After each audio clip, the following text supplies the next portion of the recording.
YouTube के सभी दर्शकों को मेरी ओर से व हमारी पार्टी राष्ट्रीय जनता विकास पार्टी की ओर से देश की प्यारी जनता के चरणों में कोटि कोटि नमन। इसी वीडियो संदेश के माध्यम से आज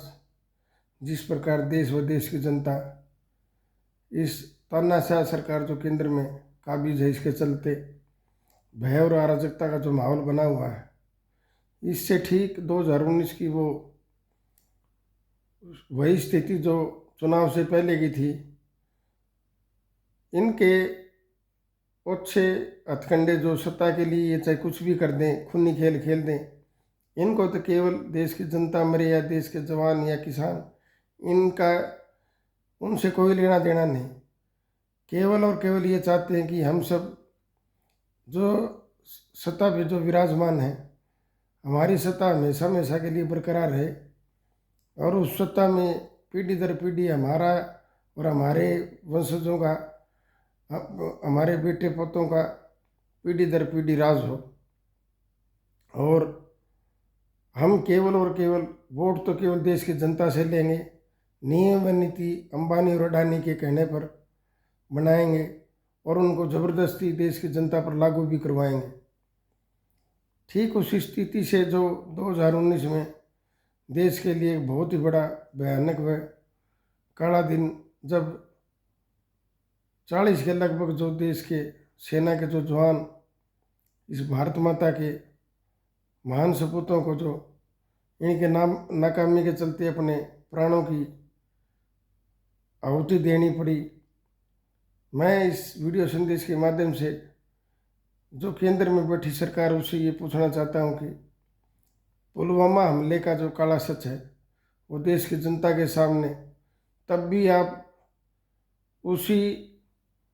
बहुत बड़े हादसे को सत्ता पाने का जो हथियार बनाकर आप सत्ता पर काबिज हुए थे,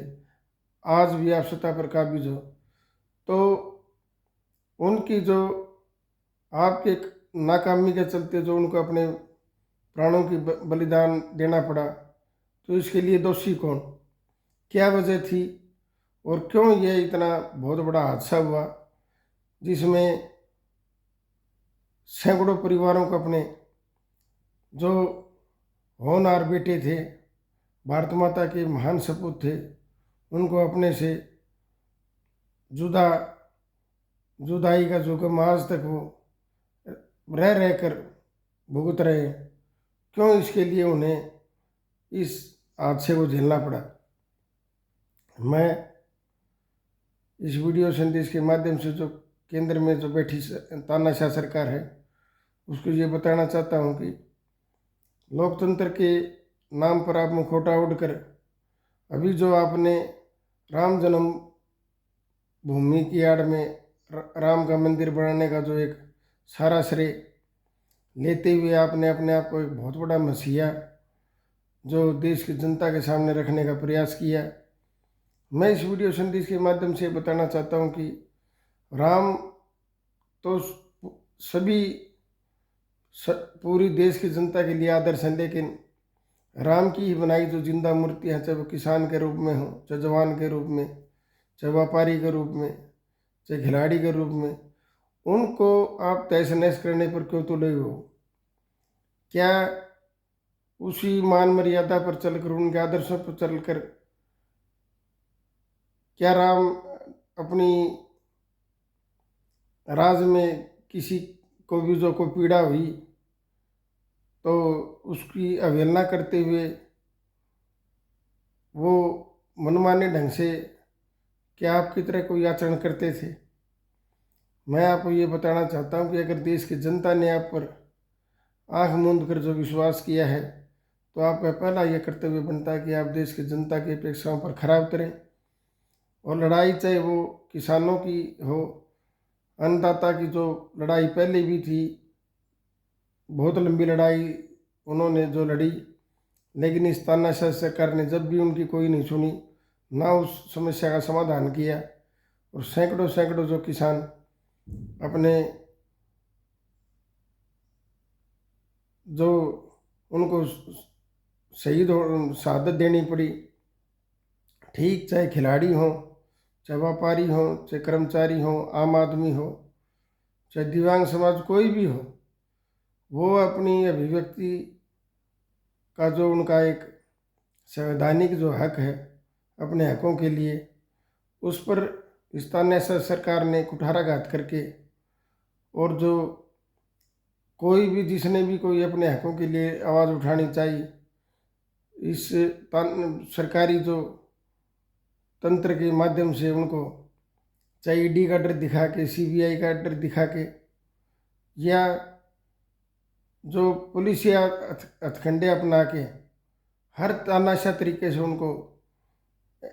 भय और अराजकता के माहौल में पहुंचाकर शायद उन्होंने ये एक मन में भ्रम पाल लिया कि हम जितना इनको सताएंगे, जितना इनको परेशान करेंगे, तो ये हमारा कुछ नहीं बिगाड़ सकते। मैं आपको इस वीडियो संदेश के माध्यम से बताना चाहता हूँ कि आपसे पहले बहुत बड़ी बड़ी जो राजे रजवाड़े थे, अपने तानाशाह प्रवृत्ति के चलते शायद उनको आज बहुत सत्ता के लिए भाई कैसे जैसे तैसे हमें सत्ता में हिस्सेदारी मिले, उनके कहीं का भी इस देश की जनता ने नहीं छोड़ा, तो वही हाल एक दिन आपका भी होगा। इसलिए जो लोकसभा के जो अभी बहुत निकट जो चुनाव होने हैं, देश की जनता को मैं ये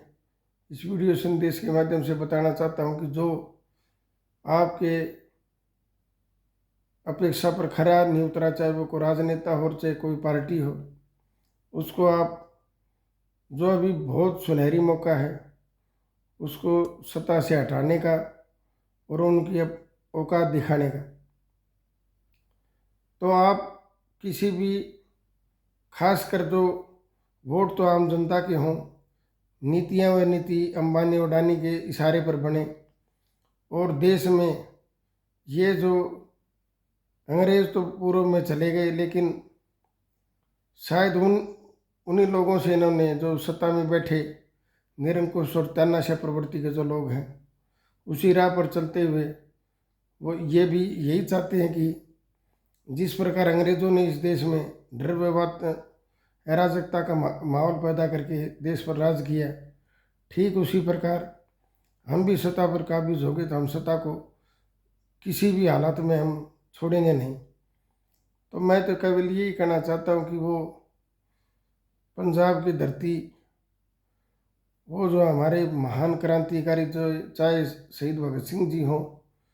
चाहे चंद्रशेखर आज़ाद जी, सुखदेव जी, राजगुरु जी, पूरे देश से चाहे सुभाष चंद्र बोस जी, अशफाक उल्लाह खान जी, जितने भी महान क्रांतिकारी हैं, उन्होंने अपने जान की परवाह न करके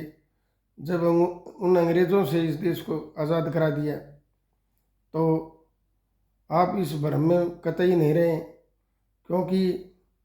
जो अन्नदाता की लड़ाई है वो आपको ये ध्यान रखना चाहिए कि कौन और क्या इतिहास है इस अन्नदाता की कौम का। तो इसलिए आप देश हित में, समाज हित में, एक सौहार्दपूर्ण वातावरण में अन्नदाता की समस्या को सुने, और जो जिनके भी जो हक बनते हैं, चाहे कोई भी वर्ग हो, उसकी सुनवाई हो, उनके हक व अधिकारों की सुरक्षा हो, और आपका ये दायित्व बनता है कि आप आठधर्मिता को छोड़कर देश की जनता कैसे खुशहाल हो, देश कैसे चहुमुखी विकास करे, इस राह पर चलते हुए आप काम करें। धन्यवाद।